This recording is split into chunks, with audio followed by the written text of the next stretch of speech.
আমি মনে করি যে আমাদের মানে পেস অ্যাটাকটা এই মুহূর্তে মানে স্পেশালি গলে যে পেস অ্যাটাকটা খেলেছে এবং গলে আসলে পেসারদের অত সুযোগটাও ছিল না, ওটাও একটা বিষয়। বাট আমি মনে করি বাংলাদেশের তাসকিনকে বাংলাদেশ আসলে পেস ব্যাটেলে টেস্টে বেশ মিস করছে। তাসকিন দীর্ঘ সময় ধরে চোটে ছিলেন, গতকালের ঘোষিত ওয়ানডে দলে তাসকিন যদিও ফিরেছেন, বাট বাংলাদেশ আসলে পেস ব্যাটেলে যেরকম যেই বাংলাদেশ টেস্টে যেরকম সাফল্য পেয়েছে, এর আগে নিউজিল্যান্ডে আমরা দেখেছি সাফল্য পেয়েছেন, এবাদত আছেন, যদিও আমি জানি না এবাদতকে খেলানো হবে কিনা, বাট আমার মনে হয় যে বাংলাদেশের পেস যে অ্যাটাকটা রয়েছে সেটার চেঞ্জেসটা মনে হয় আমরা এসএসসিতে দেখতে পারবো কালকে। কে আউট হতে পারে, কে ইন করতে পারে, it's really difficult to say. আমি এবাদতকে এখন খেলাবেন কিনা, মানে লম্বা সময় পুনর্বাসন করে চোট কাটিয়ে এবাদত ফিরেছেন।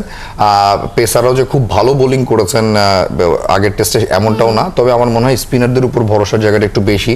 সো কালকে অন্তত আমি 2 থেকে 3টা পরিবর্তন দেখতে পাচ্ছি। কালকে সকালবেলা হলে মানে যদি আপনি আমাকে কোয়েশ্চেনটা করতেন যেহেতু খেলাটা কালকে, বেটার অ্যান্সার দিতে পারতাম। যেহেতু আজকের দিনটা হচ্ছে মেইন দিন যেখানে আসলে দু দল অনুশীলন করবে, দু দল কথা বলবে, তখন একটা ভালো আভাস পাওয়া যেত। আমার মনে হয় it's too early to say.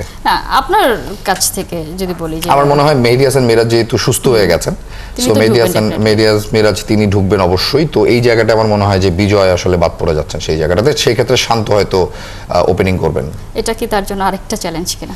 এই চ্যালেঞ্জটা নিয়েই তো তিনি গিয়েছেন। তিনি তো যাওয়ার আগে যখন গণমাধ্যমের মুখোমুখি হয়েছেন তখন তিনি ওপেনলি বলেছেন যে আমি আসলে এই চ্যালেঞ্জটা নিতে চাই, যদিও ওয়ান ডে মানে ওপেনিং এ টেস্টে খুব ভালো পারফরমেন্স তার নেই, কিন্তু একটা বড় ব্যাটারের এটাই তো মানে যোগ্যতা যে আপনি যে কোনো জায়গায় ব্যাট করতে পারেন, সেটা টপ অর্ডারের একদম টপে হোক বা টপ অর্ডারের একটু নিচের দিকে হোক।